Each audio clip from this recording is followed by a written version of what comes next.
บรรยากาศแบบนี้สิบ่เกิดขึ้นได้เลยนะครับผมหากแบบบ่มีเข้ามาวิถีชีวิตอีสานผมว่าเข้ามาวิถีชีวิตนี่มันกว้างซะจนแบบเฮาบ่กล้าสิบอกว่าความหมายอีหลีมันคืออีหยังแต่ว่าสุดท้ายแล้วต่อให้มันบ่ได้มีความหมายแบบตายตัวนะครับสำหรับเข้ามาวิถีชีวิตแต่ผมว่าความสวยงามมันตายตัวแบบเป๊ะๆเลยครับเพราะว่าบ่ว่าสิกลับมาเฮ็ดแบบนี้อีกจัก10เทื่ออีก20เทื่อสุดท้ายแล้วมันก็มีความสุขคือเก่าบ่ว่าเฮาสิห่างหายกับมันไปอีกโดนปานใดบ่ว่าเฮาสิอ่านเรื่องเล่านี่มาอีกแล้ว20ปี30ปีแต่ว่าเฮากลับมาเฮ็ดภายในปีเนี่ยมันก็ยังมีความสุขคือเก่านะครับเพราะฉะนั้นแล้วบ่ได้บอกว่าให้กลับบ้านนะครับบ่ได้บอกว่าเฮ้ยมึงบ่ต้องไปสู่มึงบ่ต้องไปอันนั้นนี่แล้วกลับมาอยู่บ้านดีกว่าน้องเอ้ยมันมีความสุขหลายกว่าอ้ายเอ้ยกลับมาบ่แม่นครับแต่ละคนมีภาระหน้าที่บ่คือกันแต่ละคนมี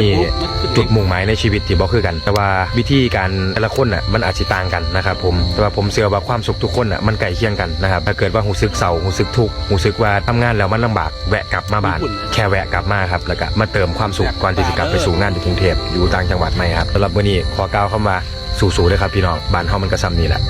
ลาไปก่อน นี่คือบรรยากาศบ้านสวนตอนแรงบรรยากาศแรงๆเด้อทุกคนเด้อแต่ละมือบูมีอย่างเห็ดก็เขาสิมาบ้านสวนนี่แหละพวกมีน้องปลามีหมากไม้มีหลายอย่างครับเห็ดไว้เนาะสร้างไว้ตั้งแต่นางอันนี้บ่มาอยู่เนาะฮู้จักกันปีหนึงแล้วก็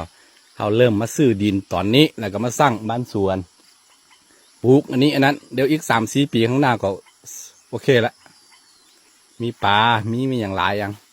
แล้วก็เขาก็มีนี่น้อยๆหลังหนึ่งอยู่ไว้นี่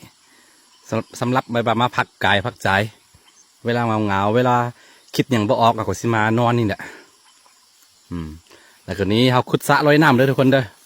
ยังบ่ได้เห็ดมีอย่างที่หาก็ขุดไปหน้าฝนมาก่อนแล้วบ่ได้เห็ดอย่างเลยนี่หาสิกอขึ้นแล้วก็เห็ดสระลอยน้ำโอเค